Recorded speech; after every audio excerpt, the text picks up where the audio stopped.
سمجھ رہے بات؟ تو یہ باطنی معنی ہے کہ یہ کافرین میں سے ہے اور یہ مسلمین میں سے ہے، یہ جنتی ہے یہ دوزخی ہے۔ تو کافرین میں سے کیا ہو گیا؟ کفر کیوں کیا؟ لا الہ الا اللہ محمد رسول اللہ، لا الہ الا اللہ تو سب مانتے ہیں، اس کو تو شیطان بھی اسے انکار نہیں کرتا ہے۔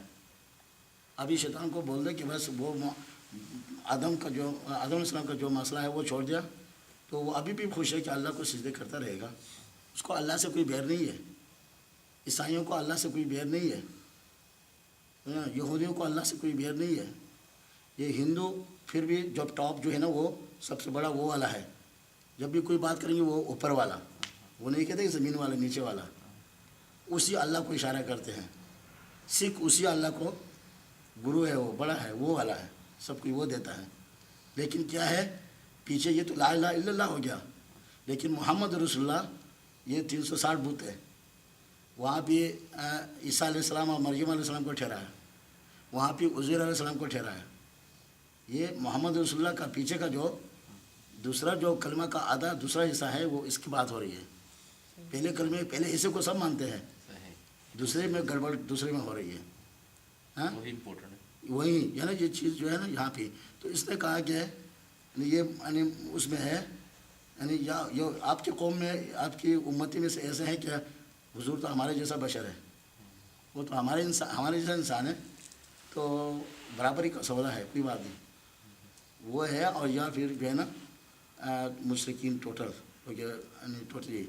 تو یہاں پہ یہ سوال پیدا ہوتا ہے کہ آدم علیہ السلام نے جو دکھائے تھے پورے نسل انسانی، پورے نسل اس میں موسیٰ علیہ السلام کے قوم بھی تھے، اس میں عیسیٰ علیہ السلام کی تھے، نوح علیہ السلام کی تھے، حضور صلی اللہ علیہ وسلم کی تھے، ایک طرف یہ تھے ایک طرف یہ۔ تو یہ بات ہوتی ہے کہ چلو اس میں کیسا ہوا کہ حضور صلی اللہ علیہ وسلم کے امت نے تو یہ کہہ دیا کہ حضور صلی اللہ علیہ وسلم ہم جیسا ہے، بشر ہے، پیچھے اور کچھ نہیں دیکھا، صرف قرآن شریف کی پہلی ایک لائن پڑھی کہ انا بشر مثلک، یہ ہمارے جیسا بشر ہے۔ لیکن اس کے بعد جو وحی نازل ہوتی ہے اور یہ کمالات ہے یہ ہے اس کے اوپر گئی نہیں، صرف شروع کا پڑھ کے یہ نعرہ لگایا کہ ہمارے جیسا ہم برابر ہے، بڑا بھائی ہے، ٹھیک ہے۔ لیکن یہاں پہ یہ سوال پیدا ہوتا ہے کہ دوسروں امتیوں کا اس کو حضور صلی اللہ علیہ وسلم سے پھر کیا لنک ہو گئی؟ ہاں وہ اس نے حضور صلی اللہ علیہ وسلم کو انکار کرنے سے، وہ تو موسیٰ علیہ السلام کے اس میں تھے، موسیٰ علیہ السلام کی امتی تھے، عیسیٰ علیہ السلام کی امتی تھے، حضور صلی اللہ علیہ وسلم سے انکار کا ان کا کیا یہاں پہ واسطہ کیا بنتی ہے؟ سمجھا نہیں بات؟ تو یہ ہوتا ہے کہ جب بھی اللہ تعالیٰ نے کسی نبی کو نبوت دی ہے اور اس کو نبوت کا تاج پہنانے سے پہلے اللہ تعالیٰ نے ہر ایک نبی سے یہ عہد لیا ہے کہ اگر آپ کے دور میں میرے محمد صلی اللہ علیہ وسلم آئے تو آپ نے اپنا نبوت کو چھوڑ کے اس کو ماننا ہے، پھر آپ نے یہ اقرار کرنا ہے کہ آپ کی شریعت پھر منسوخ ہو گیا، آپ نے اس کی شریعت پہ عمل کرنا ہے۔ بات سمجھا ہے؟ تو اگر آپ اس بات سے میرا اتفاق ہے آپ کا تو میں آپ کو نبوت کا سل لگا کے دیتا ہوں، آپ میرا نبی ہے۔ لیکن آپ اس چیز سے انکار کر رہے ہو کہ نہیں وہ آ بھی جائے وہ تو شریعت بھی میرے چلے گی، نبوت بھی میرے چلے گی، تو میں آپ کو کبھی بھی نبی نہیں بناتا ہوں، اسی وقت میں آپ کو ریجیکٹ کروں گا۔ تو سب نبیوں نے یہ عہد کیا تھا کہ جی ہم بالکل مانتے ہیں کہ حضور صلی اللہ علیہ وسلم ہمارے دور میں آئے تو وہی ہمارے امام ہوگا، وہی ہمارے سردار ہوگا، وہی ہمارے نبی ہوگا، ہمارے شریعت نہیں چلے گی، ہمارے نبوت نہیں چلے گی، اسی کے اوپر ہم اتباع کریں گے۔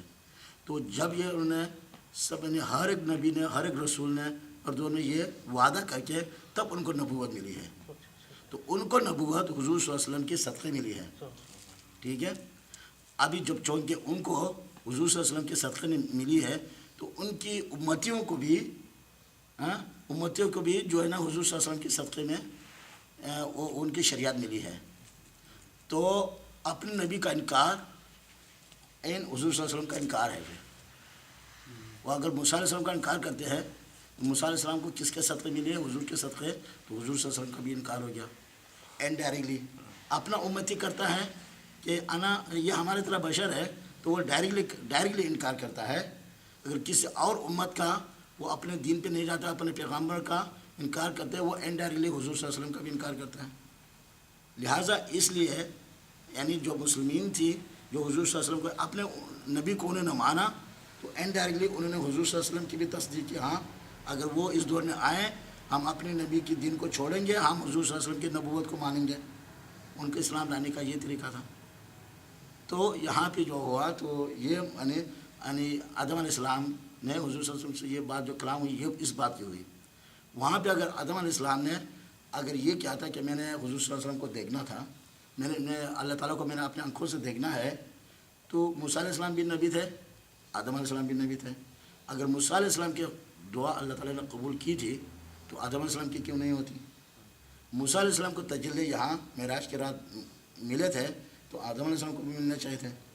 لیکن پوائنٹ یہ تھی کہ آدم علیہ السلام کی اس وقت جو خواہش تھی کہ مجھے کسی نہ کسی طرح جنت میں ہمیشہ رہنے کی جگہ مل جائے, کیونکہ انی جاعل فی الارض خلیفہ, وہ اللہ تعالیٰ نے پہلے بتایا تھا کہ اس کو میں نے زمین کے لیے پیدا کیا ہے, اور وہ اسی سے اس کو شیطان نے گھبرا دیا, ڈرا دیا کہ یہ چیز ہونے والے ہیں, اگر آپ نہیں میرا بات نہیں مانیں گے تو آپ کو زمین بھیج دیں گے. تو اسی میں وسوسے میں آ کے یہ کام ہوا.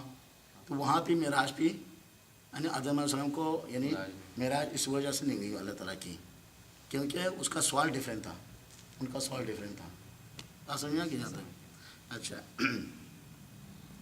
ابھی ہم آگے چلتے ہیں کہ کل رات کو ہم نے کہاں تک فنا فی اللہ تک ہم نے بات کی تھی, فنا فی الفنا تک.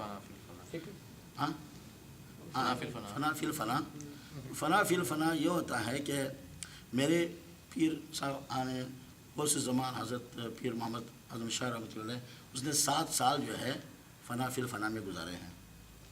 اس اسٹیج میں اس کے 7 سال لگے تھے, اس کے بعد آگے پروموشن ہوئی تھی. حضرت رابعہ بصری اس مقام کی ہے, اویس قرنی اس مقام کا ہے, حضرت سلطان باہو رحمۃ اللہ علیہ اس مقام کا ہے. تو اس میں یہ ہوتا ہے کہ اللہ تعالیٰ انسان کی جسم جو ہے نا پر نور ہو جاتا ہے, یعنی سر سے پاؤں تک.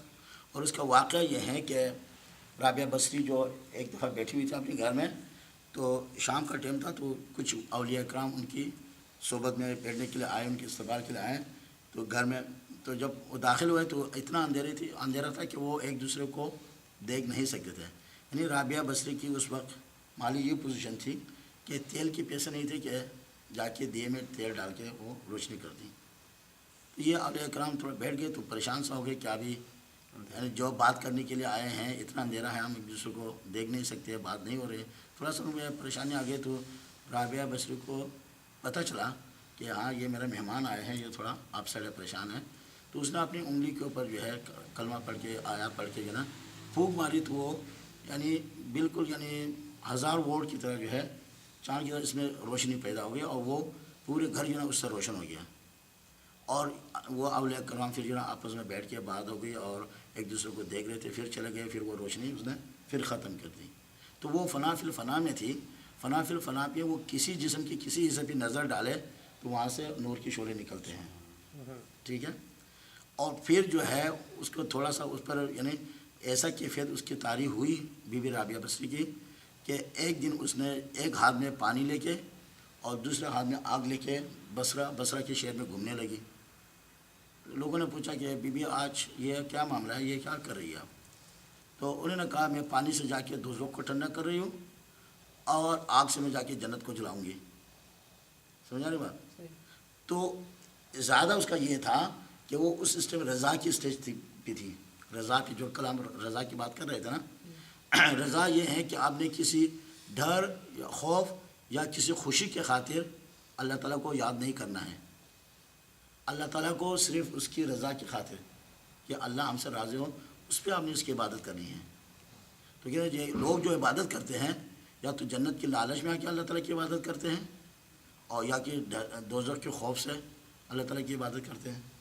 کہتے ہیں نہ جنت رہے گی نہ دوزخ رہے گا, تو جو عبادت کریں گے صرف خالص اللہ کے لیے ہوگی. تو یہ اولیاء کرام کی ان کی یہ ہمت ہوتی ہے اس قسم کی بات.